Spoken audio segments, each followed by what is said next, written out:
Hello everyone, I once again welcome you all to my English club. और आज के session में हम लोग डियर स्टूडेंट्स डिस्कस करने जा रहे हैं आर्टिकल राइटिंग के बारे में।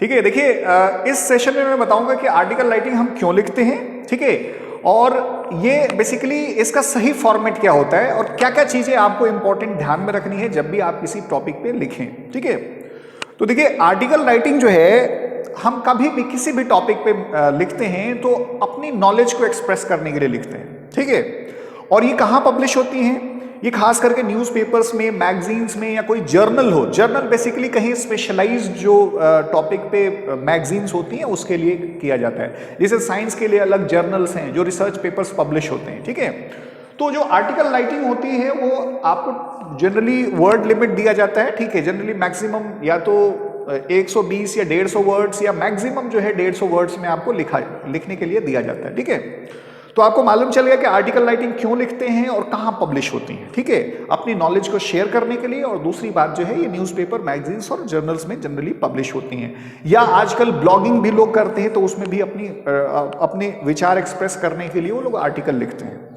ठीक है, सो चलिए डिस्कस करते हैं इसका सही फॉर्मेट क्या होता है और क्या क्या इंपॉर्टेंट चीजें आपको ध्यान में रखनी है।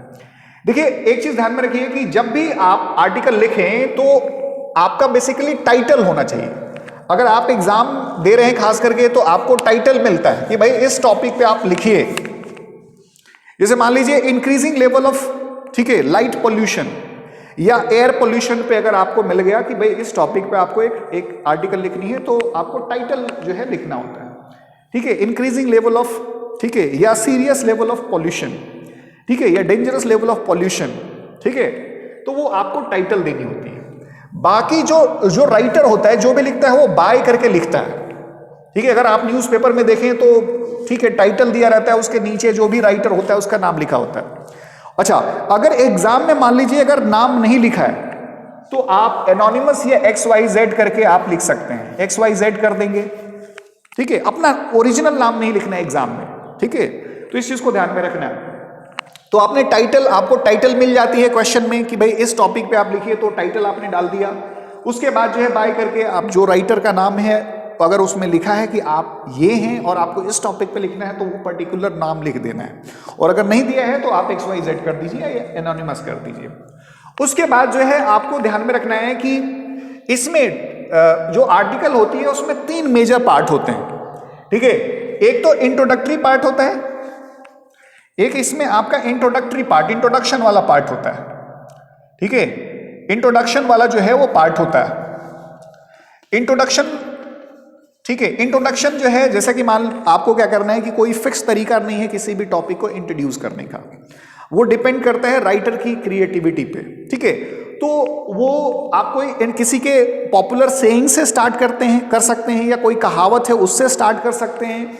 ठीक है, या कोई आपको स्ट्राइकिंग आइडिया लगता है उससे स्टार्ट कर सकते हैं। तो it depends from person to person on the writers, ठीक है, क्रिएटिविटी। ठीक है, so there is no fixed way of starting a particular article. ठीक है, तो उससे आप स्टार्ट कर सकते हैं। अच्छा, एक चीज ध्यान में रखना है कि जो भी टोटल लेंथ होगी आर्टिकल की, जो भी टोटल लेंथ होगी आर्टिकल की, वो इंट्रोडक्शन उसका जो है 20% होना चाहिए। जैसे मान लीजिए 100 वर्ड्स में कहा है आपको लिखने के लिए, तो अराउंड 20 वर्ड्स में आपको जो है इंट्रोडक्शन लिखना है। ठीक है, उस टॉपिक को इंट्रोड्यूस कर देना है। तो जो इंट्रोडक्शन वाला पार्ट होता है ना, आपको टॉपिक को इंट्रोड्यूस कर देना होता है। ठीक है, अब वो आपके ऊपर है, जैसे मैंने बताया क्रिएटिविटी पे। दूसरा जो है मेन बॉडी होता है। मेन बॉडी होता है आर्टिकल का।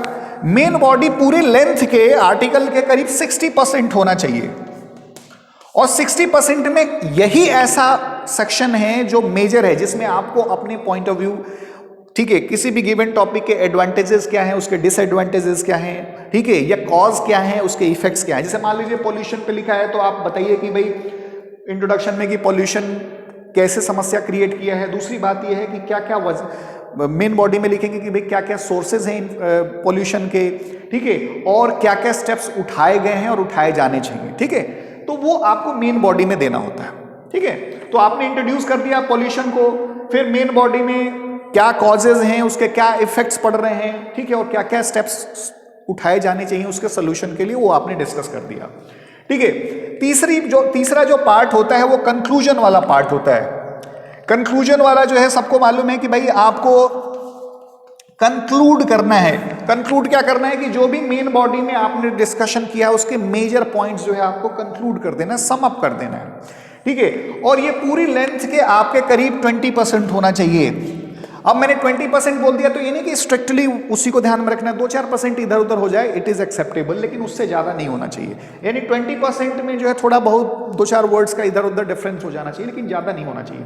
तो ये मेजर जो है ना प्रोपोर्शन आपको ध्यान में रखने हैं, ठीक है। अच्छा, कंक्लूजन में आपने जैसे मैंने बताया कि जो भी मेजर पॉइंट्स आपने मेन बॉडी में डिस्कस किए हैं, जैसे क्या क्या मेजर सोर्सेज हैं पोल्यूशन के, ठीक है, और क्या क्या मेजर डिसीजन मेजर जो है उसके सॉल्यूशंस हैं वो डिस्कस कर दिया आपने, ठीक है। एक चीज आपको ध्यान में रखना है कंक्लूजन में कि आप उसकी एंडिंग हमेशा पॉजिटिव करें। आप ऐसा नहीं कह सकते कि मतलब बिल्कुल नेगेटिव, आप पॉजिटिव कंक्लूजन होना चाहिए, आपका ध्यान में रखना चाहिए। कितना भी पेसिमिस्टिक आपको टॉपिक मिले, आपको पॉजिटिव एंडिंग करनी है। आपको ये मान लेना है कि हाँ समस्या तो बहुत है, लेकिन उसके लिए अगर स्टेप उठाएं तो उसको काफी हद तक सुधारा जा सकता है, ठीक है। कभी भी नेगेटिव एंडिंग ना करें, ठीक है। अच्छा, एंडिंग जो है आपको ऐसे करना है कि बिल्कुल स्ट्राइकिंग हो। अब वो एंड करने का अगेन कोई फिक्स तरीका नहीं है, वो इंडिविजुअल की क्रिएटिविटी पर डिपेंड करता है, ठीक है। किसी के पॉपुलर सेइंग से आप किसी की पॉपुलर कहावत से एंड कर सकते हैं, ठीक है, कोई प्रोवर्ब से कर सकते हैं जो उस थीम से रिलेटेड होना चाहिए। ऐसा नहीं कि कुछ किसी के भी कहावत से एंड कर दें, या आपने खुद के कोई पॉजिटिव एटीट्यूड मतलब आइडिया हो उससे आप एंड करना चाहते हैं तो उससे कर सकते हैं, ठीक है। तो there is no fixed way of ending a particular, ठीक है, आर्टिकल, ठीक है। It depends on the creativity of again the writer, ठीक है। तो ये आपको ध्यान में रखना है कि टाइटल बाय किसके द्वारा लिखा गया है उसका लिख देना है, ठीक है। इंट्रोडक्टरी पार्ट करीब 20% मेन बॉडी होना चाहिए, और फिर कंक्लूजन में जो भी मेजर डिस्कशंस हुए हैं उसको कंक्लूड कर देना है, ठीक है। So dear students and friends, I hope you must have found this entire conversation quite fruitful, useful for your preparation, right? So thank you once again and keep learning and improving yourself. Thank you.